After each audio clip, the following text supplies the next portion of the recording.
সাথে তোমরা বসছিলে শামসু? জি লিডার, আমি আর সেলিম ভাই তার সাথে 2 ঘন্টা মিটিং করছি, তাই 1 সপ্তাহ সময় আছে। 1 সপ্তাহ সময় শেষে মানে বিষয়টা তো বুঝলাম না। উনি স্বাস্থ্য দপ্তরে আর চিকিৎসা ব্যবস্থা ঢেলে সাজাবে, এই জন্য 1 সপ্তাহ সময় চাইছে। এই সময়ের মধ্যে উনি একটা তালিকা তৈরি করবে, কোথায় কি করতে হবে না করতে হবে আমাদের সেটা জানাবে। ঠিক আছে, তবে চিকিৎসার মান উন্নয়নের জন্য যা যা করার দরকার ওনাকে সাথে নিয়ে করবা। সংস্কারের জন্য আমাদের একটা বড় বাজেট লাগবে লিডার। প্রতি বছরে যে অর্থ বরাদ্দ হয় স্বাস্থ্য মন্ত্রণালয়ে, চোররা তার 70% খায় ফেলেছে, কোনো উন্নয়ন করে নাই। জায়েদকে ধরলেই সব বের হতো, স্বাস্থ্য মন্ত্রণালয়ে তো ওই তো বাস দিয়ে গেছে। বাইসে বাইসে খারাপ লোকদের বসাছিলেন, বাস তো দিবি। তবে আমি একটা ব্যাকআপ প্ল্যানের কথা বলতে চাচ্ছি। তোমাদের কথা শোনার জন্যই তো আমি এখানে বসছি, বলো সমস্যা নাই। মতির দেশ ও বিদেশে যত অর্থ জব্দ করছে এলে কোষাগারে জমা দিইনি, আর সাংবাদিকও জানে না। এটা আমরা চিকিৎসা খাতে কাজে লাগাই না কে লিডার? জনগণের টাকা জনগণের স্বার্থেই খরচ হবে, সমস্যা কোথায়? যেটাই করো বিতর্ক যেন সৃষ্টি না হয়। শামসু, আমার কাছেও আইডিয়াটা চমৎকার, এটাই করা হোক। শামসু, আর একটা বিষয় মাথায় রাখবা, সংগঠনের ভিতর 14 দল কিন্তু গ্রুপিং করার চেষ্টা করতেছে। ওদেরকে তো আপনি লাই দিচ্ছেন, নাহলে 4টে আসন লেকে আমাদের সাথে আসতে পারে। এই যুগে মারির ওপর ওষুধ নাই লিডার, 14 দলের মুখপাত্র আমুক ধরে হাত পা ভাঙ্গে দেই। শালার জিব্বে বেশি লম্বা হয়ে গেছে, কেমনে গ্রুপিং করে সেটাই এবার দেখমো। এই সেলিম ভাই, আমুর যত মামলা আছে সব রিওপেন করেন, তারপর গ্রুপিং ছেড়ে যাবিনি। আমিও ওটাই চিন্তা করতেছি শামসু, মামলা দিয়ে আটক না করলে হবি না। প্রতিহিংসার রাজনীতি আমি দেখতে চাই না শামসু, যা করার কৌশলে করতে হবে, যাতে করে সংগঠন ও জনগণের মাঝে আমাদের ইমেজ ঠিক থাকে। 14 দলের সমন্বয়ক আমু আমার কাছ থেকে বাণিজ্য স্বাস্থ্য মন্ত্রণালয় চায়। আমি তো এইগুলো কথার কোনো পাত্তাই দেই নাই, তাই তো বিভিন্নভাবে এগুলো করার চেষ্টা করতেছে। মামুর বাড়ির আবদার বাণিজ্য আর স্বাস্থ্য মন্ত্রণালয় চালিয়ার পেল। খালি দুর্নীতি করার ধান্দা, ওকে সংস্কৃতি মন্ত্রিত্ব চরিত্রহীন লোক এই বিসি একবার শেষ করে দিছে। সেটাই তো হলো, এত বড় একটা সংগঠন, সবার অংশগ্রহণ তো থাকবে, তাই বলে দায়িত্ব পালে খাওয়া শুরু করে দেওয়া লাগবে। রাজনীতির স্বার্থে কিছু বলি নাই, চুপ আসছিলাম। দেশের স্বার্থে এবার নিজ দলের চোর বাটপারদের সাইজ করা লাগবে। এতে করে আমার দলের মধ্যে কে থাকবে কে থাকবে না সেটা বিষয় নয়, তুমি সব একবারে সাইজ করে ফেলাবে। ঠিক আছে লিডার, এতে করে জনগণের কাছে আমাদের গ্রহণযোগ্যতা আরো বেড়ে যাবে। আমাদের যে অবস্থান তৈরি হচ্ছে লিডার, আর কাউকে জোটে নিতে হবে না। সামনের নির্বাচনে আমরা 300 আসনে প্রার্থী দেব। আপনি কোনো সাব লিডার না, আমি দলের ভিতর সব ক্লিন করতেছি। ঠিক আছে, তাই করবো শামসু। আমার এখন উঠতে হবে, রাষ্ট্রপতির বাসভবনে যাব, তোমরাও আমার সাথে চলো। ঠিক আছে, চলেন।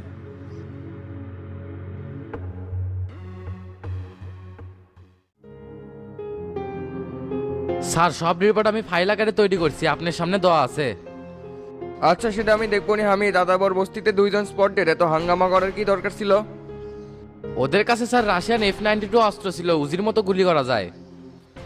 আসামি ধরতে যায় যদি পুলিশের উপর হামলা চালায়, পুলিশ তো পাল্টা হামলা করবেই। কি বলেন, রাশিয়ান এত আধুনিক অস্ত্র বস্তির সন্ত্রাসীদের কাছে আসলো কেমনে? এই প্রশ্ন আমারও স্যার, আসলো কিভাবে? এই চক্রকে খুঁজে বের করতেই হবে। ওখান থেকে কয়জনকে ধরতে পারছেন? মূল হোতা সোহেল সহ 5 জন, আর ওখান থেকে বিপুল পরিমাণ অস্ত্র ও গোলাবারুদ উদ্ধার করছি। সোহেলকে জিজ্ঞাসাবাদ করে কোনো কিছু বের করতে পারলেন? জিজ্ঞাসাবাদ চলমান আছে স্যার, অবশ্যই আমরা তার মুখ থেকে সবকিছু বের করে ফেলবো। যারা ওখানে মারা গেছে তাদেরকে কি ময়না তদন্তের কাজ শেষ করা হয়েছে? জি, ওদের পরিচয় শনাক্তের কাজ চলতেছে। আর একটা কথা বলার ছিল স্যার। হ্যাঁ বলেন। দেশে বিপুল পরিমাণ অস্ত্রের চালান ঢুকতেছে, কোন রুটে কিভাবে ঢুকতেছে সেটা আমাদের অজানা আছে স্যার। বলেন কি হামিদ সাহেব, এটা তো দেশের জন্য হুমকি স্বরূপ, তাদেরকে কি শনাক্ত করতে পারছেন? এখনো পারিনি স্যার, তবে আমার নজরে এড়াতে পারবে না, ধরা পড়তেই হবে। আর প্রশাসনের মধ্যে যদি কেউ এর সাথে জড়িত থাকে তারও কিন্তু হিসাব পই পই করে দিতে হবে। প্রশাসনের ভেতরে আপনি কাক সন্দেহ করতেছেন? এখনই নির্দিষ্ট করে কিছু বলতে চাচ্ছি না স্যার, তবে যখন ধরবো তখন জানতে পারবেন। তাহলে আমাকে অনুমতি দেন স্যার, আমি এখন উঠবো। ঠিক আছে হামিদ সাহেব, আপনি যান। আমি সিবিআই এর সাথে এই বিষয় নিয়ে আজকে বসবো। Okay sir.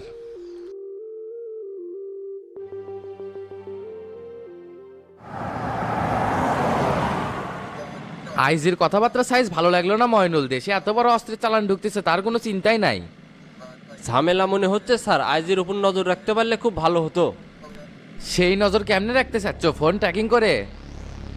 Sir, phone tracking করে। আপনি যদি অনুমতি দেন তাহলে এটা আমি করতে পারবো। ঠিক আছে, আমি আপনাকে অনুমতি দিতে পারি, কিন্তু খুব সাবধানে করতে হবে।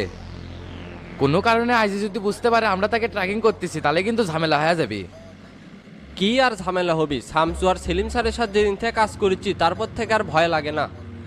এটা তুমি ঠিকই বলছো, এই জন্য আমিও কাউকে কেয়ার করে চলি না। তাড়াতাড়ি অফিসে চলো, অনেক কাজ বাকি আছে। Okay sir.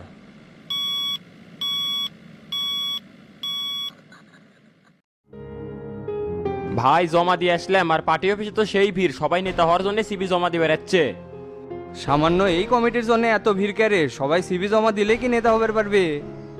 সেটাই তো হলো, কার কার প্যানেল থেকে কেটে কেটে সিবি জমা দিছে সেটা একে একে করছি। তো তার শফিকের প্যানেল থেকে জমা দিছে মনির আর ডন, শকর আলীর প্যানেল থেকে রবিন আর জনি, মাস্টারের প্যানেল থেকে নোবেল আর রিয়াল, কামারগাড়ি থেকে ইব্রাহিমের লোকও আছে।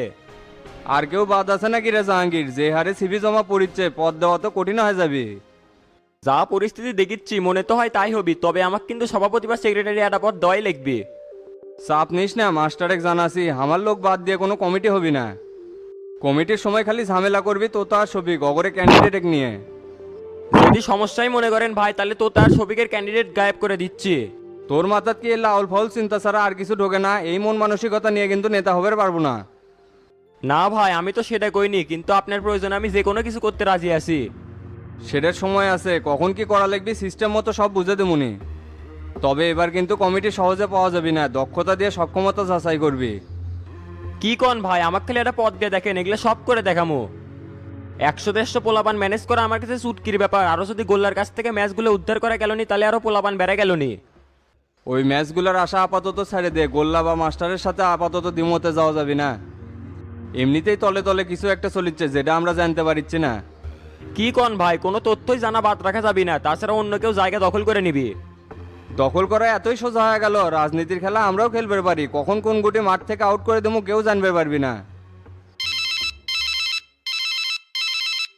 বাচ্চু আবার কৃষক ফোন দিল রে। হ্যাঁ বাচ্চু বল।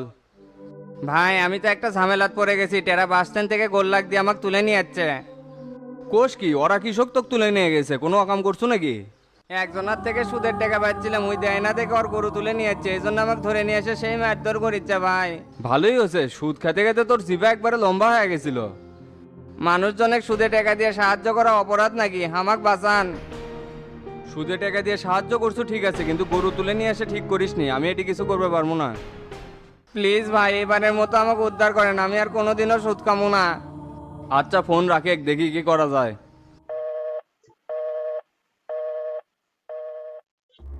ভাই বাচ্চুক ধরে নিয়ে গেছে।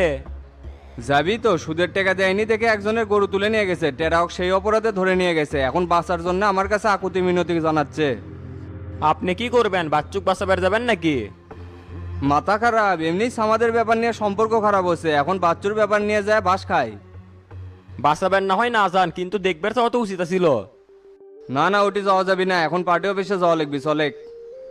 আচ্ছা ভাই চলেন।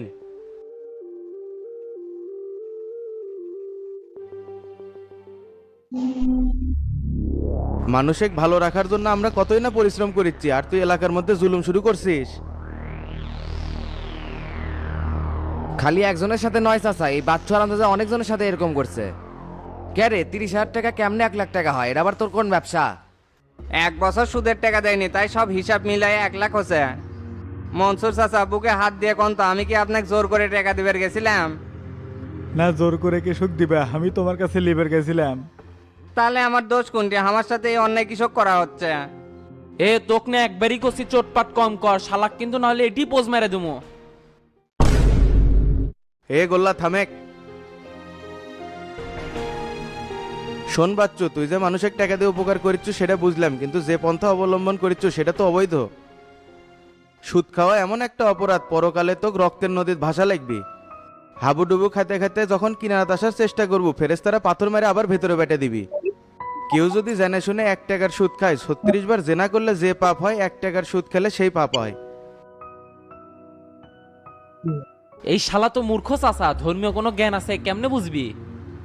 ভুল তো আমারই আছে, সুদের টাকা লেয়া দেওয়া দুটোই অপরাধ। যদি সেটাই বুঝলেনি তাহলে তো এরকম হতো না। কি আর কর্ম, অভাবে পড়ে কামটা করা লাগছে। নামাজ পড়ে আল্লাহর কাছে বেশি বেশি মাপ চাও মনসুর, যাতে আল্লাহ ক্ষমা করে দেয়। বাচ্চু শোন, যদি এলাকার থাকতে চায় সুদের ব্যবসা বন্ধ করতে হবে, না হলে হাড় হাড্ডি ভেঙে এলাকা ছাড়া করবো। শোনেক, মনসুর চাচার গরু আজকে ফেরত দিয়ে আসবার, যে 30,000 টাকা পায় সেটা আমার কাছ থেকে নিবো, রাজি আছো? ক্ষমতা যখন তো করে হাতে, রাজি তো হওয়াই লাগবি, আর বুদ্ধি আছে? এ বেটা ইনকে তেরামি করে কথা কস কি জন্য ম্যার কি কম আছে আরো খাবো। তুই যে অপরাধ করছু তার জন্য তো তোকে এলাকা ছাড়া করা লাগে, মানবতার খাতিরে সেটা করিচ্ছি না। আর যে পাটলিয়ে কথা করছু আমি এর থেকে সরে গেলে গেলে ভসকে যাবি। আজ থেকে এলাকার মধ্যে কোনো সুদের কারবারি চলবি না। এটেরা এলাকা ভিত্তিক লিস্ট করে, যারা যারা এই কাজের সাথে জড়িত তাদেরকে থামাতে হবে। ঠিক আছে চাচা, আজকের থেকে এই কার্যক্রম শুরু হবি। এবার তুই এখন চলে যা, আর যা যা করলাম সেটা মাথায় রাখিস। ঠিক আছে ভাই। তোমরা যে আমার কত বড় উপকার করলে এটা বলে বুঝাবার পাবো না। গত 1 বছর হলে টেকার টেনশনে আমি কিছুই করে পাইনি। কান্দো না মনসুর, আরো 1 লাখ টাকা দিচ্ছি, সাথে তোমাকে 2টা গরু কিনে দেবো। এগুলো নিয়ে পরিশ্রম করো, আল্লাহ তোমার দিন ফিরে দিবি। তোমাদের মতো মানুষ আছে দেখেই পৃথিবী আজও সুন্দর। আমি এই টেকার জন্য কত মানুষের দ্বারা দ্বারা গেছি, কেউ আমাকে সাহায্য করেনি, আর তোমরা আমার সবই করে দিলে। সবই আল্লাহর পক্ষ থেকে হয়, টেনশন করো না, সব ঠিক হয়ে যাবি। চাষমিয়া পরবর্তীতে কোনো সমস্যা পড়লে আমার সাথে যোগাযোগ করবেন। আর বাচ্চা যদি পরবর্তীতে কোনো ঝামেলা করবে আসে তাহলে খালি আমাকে জানাবেন, তারপরে দেখেন আর কি হাল করি। আচ্ছা ঠিক আছে বাবা। এই গোল্লা মনসুর মিয়ার বাড়ির যায় সবকিছু ঠিক করে দিয়ে আসবো। আচ্ছা চাচা ঠিক আছে, তাহলে এক আমি সাথে করে নিয়ে যাই। চাচা চলেন আমার সাথে। আচ্ছা চলো।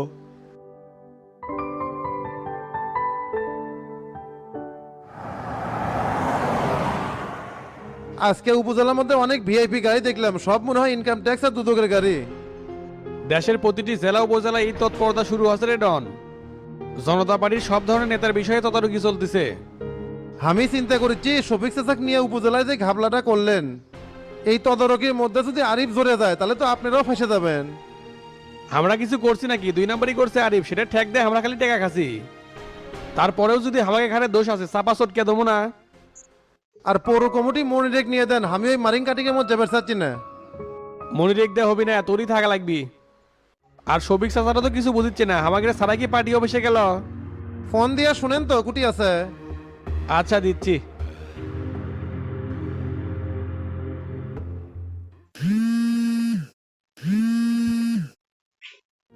হ্যালো তোতা ক তে চাচা আপনি কোনটি?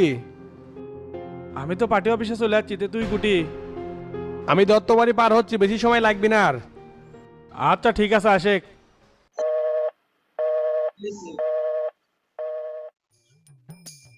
কেন মিজেন এই কয়দিন তো দেখলাম না, কুটি গেছিল?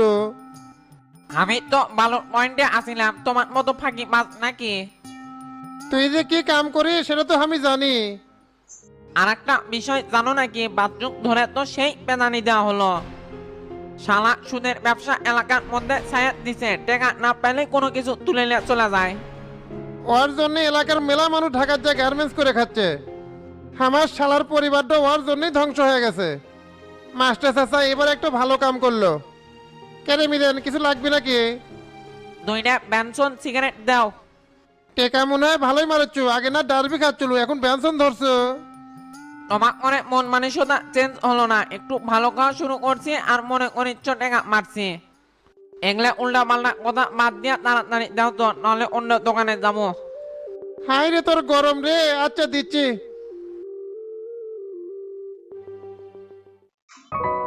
কি ব্যাপার হাবিব, আজকেও কেমন একলা একলা বসে আছো? তে মাস্টার কোনটি? মাস্টারের সাথে কথা হচ্ছে, রাস্তায় আছে, আসতেছে। তে দাঁড়ায় আছেন কে, বসেন। হাবিবও কি পুরো কমিটির কারো সিবি জমা দিছে নাকি? দেওয়া তো দরকার, সামনে কত কিছু পড়ে আছে। জাহাঙ্গীরেরটা দিছি। এই তো ধরাটা খেলাম, মাস্টার আর শামসু জাহাঙ্গীরিক জীবনেও পদ দিবি না, তার সাথে বিকল্প কারো নাম দিলানি, ওটাই ভালো হলো নি। কে পদ দিবি না কে? আমরা বাইরের কারো রাজনীতি করি নাকি? তে আপনারা কার কার দিলেন? ডন আর মনিরেডটা দিছি, আর এর ধারের কাছেও জাহাঙ্গীর আসবে পাবি না। অত কথা কোয়েন না, জাহাঙ্গীর যে কি করতে পারে ডন সেটা হারে হারে জানে। মাঠে নেমে দিলে সবগুলো জোরে নিয়ে যাবি। হাবিব তো এটি খাও, গ্রুপে নেতা না বেনে কেটার তৈরি করতেছ? আজকে কোমা জেলার 2 সিনিয়র নেতা আগে চলে যাচ্ছে বারে। সভাপতি মিটিং ডাকছে, আগে না এসে পারি। তে মাস্টার দাঁড়িয়ে আছে কে, বসো। তে হাবিব ভাইয়ের কি অবস্থা? সিবি কি একটাই জমা দিছেন নাকি? হ্যাঁ একটাই দিছি, যেহেতু প্রতিযোগিতামূলক সেহেতু অংশগ্রহণ তো করাই লাগে। এবার আর পূর্বের মতন কমিটি বাণিজ্য চলবি না, যাই যোগ্য তাকে দেওয়া হবে। তে শফিক ভাই তো এখনো আসলো না, যে ওই কুটি? আমার সাথে কথা আছে, আসতেছে। মাস্টার উপজেলা তো দুদকার ইনকাম ট্যাক্স অফিসার এসে ভরে গেছে। কাল থেকে এগুলো নিয়েই ব্যস্ত আছিলাম, সবাই সতর্ক হয়ে যান, এবার কিন্তু জোরদার তৎপরতা চলিচ্ছে। আমরা সলিটি আছি, যারা 2 নম্বরই আর দালালি করিচ্ছে তাদের সতর্ক হওয়া লাগবে। আরেকটা কথা হাবিব ভাই, বাচ্চু কিন্তু এলাকার মানুষের উপর জুলুম শুরু করছে। আজকে খালি বাটাম দিছি, ভবিষ্যতে সুদের ব্যবসা শুরু করলে কিন্তু এলাকা ছাড়া লাগবে। কি কও মাস্টার, বাচ্চু কি আমার লোক তো তার শফিকের লোক করেই কও। এ হাবিব উল্টাপাল্টা কথা বলে কি জন্য? বাচ্চু কি আমাদের সাথে রাজনীতি করে নাকি যে আমাদের লোক বেনে দিলা? লোক জারি হোক, এলাকার মধ্যে যারা এই কাজ শুরু করবে তাদেরকে শক্ত হাতে দমন করবো। আমি তোমার সাথে একমত আছি মাস্টার, সমাজের এই ক্যান্সারগুলো দূর করা লাগবে। আসসালামু আলাইকুম। আমার সকল অভিভাবক দেখেছি আগেই চলে যাচ্ছে। ওয়ালাইকুম আসসালাম। তাই এত দেরি করলু কে রে? বগুড়া শহর আর আগের মতো নাই, জ্যামের নগরী হয়ে গেছে। সামান্য মাঠডেলি থেকে আসতে 1 ঘন্টা সময় লাগলো। শহরের জ্যাম কমানোর জন্য আমাদের কিছু করতে হবে, এই অটোগুলোর জন্য এই অবস্থা। জেলা ট্রাফিকের সাথে কাল উপজেলায় আমার মিটিং আছে, বিষয়টা আমি সেখানে তুলে ধরবো। তে চলেন, সবাই তো এসেই গেছে, মিছিলটা শেষ করে আমরা প্রোগ্রাম শুরু করি। আচ্ছা চলো।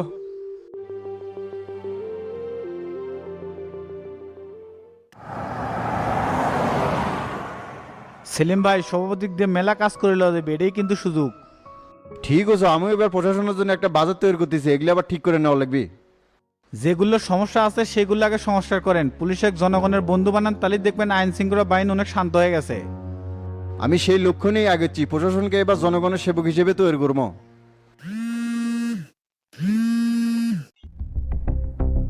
স্যার আসসালামু আলাইকুম।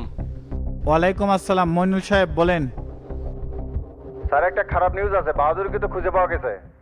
কি বলতেছেন? আপনারা তাকে সাগরে ফেলে দিয়েছেন? বুঝলাম না স্যার, কেমনি কি হলো? এখন টেকনাফ থানার হেফাজতে আছে। তে পুলিশের কাছে সবকিছু স্বীকারোক্তি দিছে নাকি? সেটা পারেনি স্যার, বাহাদুর তো স্মৃতিশক্তি হারাছে। ঠিক আছে, আপনি কোনো চিন্তা করেন না, বিষয়টা আমি দেখতেছি। Okay sir.